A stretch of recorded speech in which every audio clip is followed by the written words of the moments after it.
Meu querido irmão, minha querida irmã, hoje a palavra de Deus nos ajuda a refletir sobre uma realidade presente na nossa vida, que talvez se a gente pudesse escolher que ela não estivesse presente, com certeza nós o faríamos. E essa realidade é a doença, é a enfermidade, é a dor e o sofrimento, que mais cedo ou mais tarde, todos nós vamos enfrentar. E a primeira leitura de hoje, nós ouvimos um pedacinho do livro de Jó. Eu acho que todo mundo sabe a história de Jó, né? Jó, que era um homem muito rico, um homem que tinha uma família muito bonita, muitos filhos, um homem que tinha muita saúde, um homem que tinha muita fé. E um dia Satanás se apresenta diante de Deus e diz: mas também ter fé assim é fácil. Jó tem tudo, Jó tem saúde, Jó tem uma família, Jó tem riquezas. Eu quero ver se ele perder tudo isso, se ele vai continuar confiando em Deus. E Deus permite que o diabo arranque tudo de Jó. Arranca a sua família, morrem todos os seus filhos, arranca todos os seus bens, perde os campos, perde os bois que ele tinha e, por fim, perde a saúde. E Jó começa uma luta interior, porque ele quer continuar acreditando, mas tantos amigos falam: mas Jó, por que você continua confiando nesse Deus, se ele deixou arrancarem tudo de você? E Jó, nessa luta, ele tem altos e baixos, momentos em que ele confia e momentos em que ele acaba se deprimindo, se entristecendo.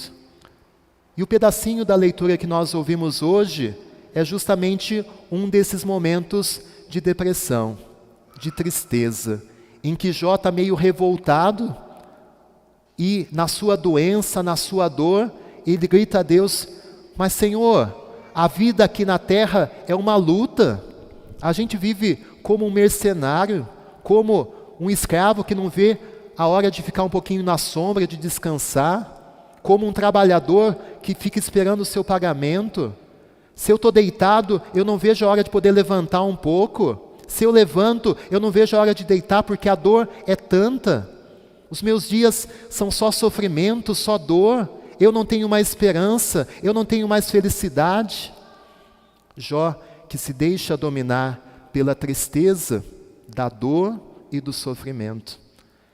E nesse grito, que na verdade eu vejo Jó pedindo ajuda de Deus, a gente vê o grito da humanidade, que ao enfrentar a dor, o sofrimento, não sabe muito bem o seu significado e como viver essa realidade na nossa vida. Porque fugir do sofrimento não é a resposta. A gente pode até tentar, mas um dia, mais cedo ou mais tarde, a dor vai nos visitar, vai bater a porta da nossa vida. Mas o importante é que nós saibamos como enfrentar a doença, como enfrentar a dor e o sofrimento da nossa vida. E o mais importante é saber com quem. Com Jesus. Essa é a resposta. No Evangelho, nós ouvimos a continuação do Evangelho da semana passada. Você lembra que domingo passado, Jesus estava na sinagoga, num dia de sábado, ensinando como quem tem autoridade, e ele faz aquele exorcismo daquele homem que estava possuído por um espírito impuro. Pois bem, saindo da sinagoga, ele vai comer alguma coisa na casa de André e de Simão. E ali ele fica sabendo que a sogra de Pedro está doente, está muito mal, com uma febre muito alta. E Jesus, ao ouvir do sofrimento daquela mulher, ele vai até ela se abaixa, estende a mão, a segura pela mão, a levanta e a febre desaparece. E esses gestos de Jesus são muito importantes, porque a gente entende que também quando nós estamos caídos, seja pelas dificuldades da nossa vida, seja pela doença, pela enfermidade, nós não estamos sozinhos. Jesus, Ele vê a nossa dor. Quantas vezes, quando o sofrimento vai se prolongando na nossa vida, e aqui eu penso em tantos doentes que há anos estão numa cama, há anos sofrem dores todos os dias, e a tentação é de pensar que Deus esqueceu de nós, que Deus não se importa com a nossa dor. E esse gesto de Jesus que vai até aquela mulher, que se abaixa para estender a mão, é, na verdade, o que Jesus faz por cada um de nós. Deus se importa, Deus vê a nossa dor, o nosso sofrimento, e estende a mão para nos levantar. Porque não é deitados, não é caídos que o Senhor nos quer, mas em pé, servindo, como aconteceu com ela. E a gente percebe que, ao morrer na cruz, e olhando Jesus crucificado, a gente vê que Ele assumiu a nossa enfermidade, Ele assumiu as nossas doenças, nele foram curadas todas as nossas chagas. Ele sofreu para roubar o nosso sofrimento, para aliviar a nossa dor. E é por isso que nós respondemos no Salmo: louvai a Deus porque Ele é bom e conforta os corações. Jesus veio nos visitar justamente para isso, para nos aliviar do nosso peso, para curar as nossas doenças, para nos levantar, como fez com aquela mulher, como fez com tantos doentes que foram levados até a frente da casa de Pedro. Jesus curava, Jesus expulsava os demônios que estavam atormentando aquelas pessoas. Deus está conosco, Deus vê, Deus se compadece, Deus cura, Deus liberta, Deus age. Deus não está de mãos amarradas, Deus não está de braços cruzados, Ele continua trabalhando, Ele continua agindo, Ele continua libertando, Ele continua curando. Por isso, assim como aquelas pessoas levavam os doentes até Jesus, nesta missa nós queremos fazer o mesmo. São tantos os doentes que nós conhecemos, são tantas as pessoas que sofrem no seu corpo. Queremos levar a Jesus cada uma dessas pessoas, para que Jesus as cure, para que Jesus as liberte.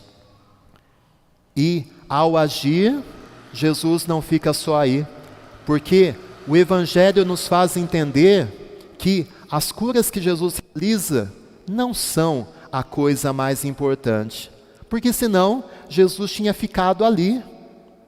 Jesus continuou ali? Não, Ele curou e saiu, foi para um lugar deserto. Quando os discípulos foram atrás de Jesus, o pessoal está esperando, tem mais doente, tem mais gente para ser curada. Jesus disse: não, eu tenho que ir para outros lugares, porque a minha missão é anunciar o Evangelho também a outras cidades. Porque mais importante do que a cura física que eu realizo através dos meus gestos, é a cura interior que eu realizo através da minha palavra. E aí a gente entende que a pior doença não é a doença do nosso corpo, mas a pior doença que nós podemos enfrentar e que pode nos levar à morte eterna, é a ausência de Deus. Quando a gente se afasta do Senhor, quando a gente perde a fé, aí sim nós devemos nos preocupar. E com essa doença nós não podemos nos contaminar. E o remédio que Jesus traz contra essa doença espiritual, que é a pior de todas, é a sua palavra.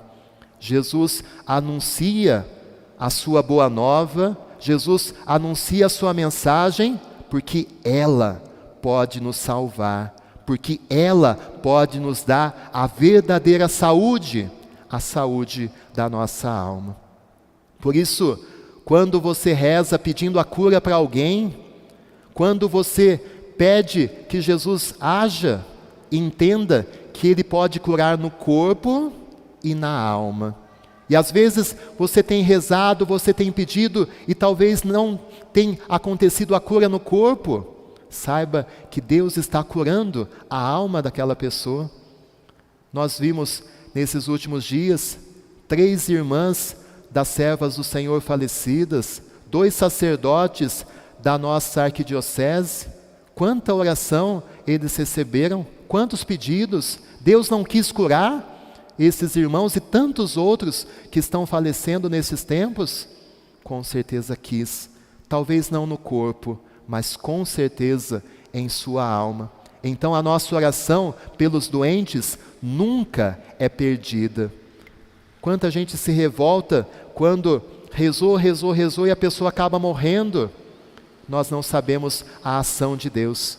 E como eu sempre digo, uma das coisas que mais me edifica como sacerdote é quando eu vou no hospital e eu percebo uma pessoa que já está em fase terminal, desenganada totalmente pelos médicos, e eu vejo no olhar daquela pessoa a esperança, a confiança em Deus. O corpo está morrendo, mas a alma está viva em Deus, confiando até o último momento na misericórdia e no poder de Deus. Então hoje, meu irmão, minha irmã, vamos sim pedir a saúde do nosso corpo, mas principalmente que a gente tenha a saúde da nossa alma, que a gente ouça esse evangelho, essa boa notícia que Jesus veio nos trazer, e que a gente nunca perca a nossa confiança nele, a certeza de que Ele nos ama, que Ele nos conforta, que Ele alivia a nossa dor e que Ele assim nos levante. Se às vezes você está se sentindo como Jó, triste, deprimido, cansado, decepcionado, segure nessa mão estendida de Jesus e deixe que Ele te reerga, deixe que Ele te ressuscite. E mais do que isso, entregue as suas dores, as suas doenças, as suas enfermidades a Jesus crucificado. Porque a nossa dor, nós unimos aquilo que faltou à dor de Jesus. E aí a gente percebe que a nossa doença tem um significado, o nosso sofrimento tem um sentido. Tudo aquilo serve para a nossa salvação, para a nossa santificação. Quanta gente que sofre em vão, não sofra à toa, ofereça a sua dor, a sua doença, o sofrimento da humanidade pela sua santificação, pela salvação das pessoas que você ama e de todo mundo. E espiritualmente, a nossa dor pode ser remédio. A dor de Jesus foi o remédio para a nossa morte. Também a nossa dor com Jesus pode se transformar em antídoto, em salvação para a nossa alma. Fecha seus olhos um pouquinho. E diante disso que Jesus nos disse no seu Evangelho, faça a sua oração, apresente a Jesus talvez as doenças do seu corpo, as doenças da sua mente, as doenças da alma. Apresente a Jesus os doentes por quem você veio rezar hoje e peça que Ele haja na tua vida e que, acima de tudo, com a sua palavra, Ele cure o seu coração, que Ele transforme de verdade a sua vida.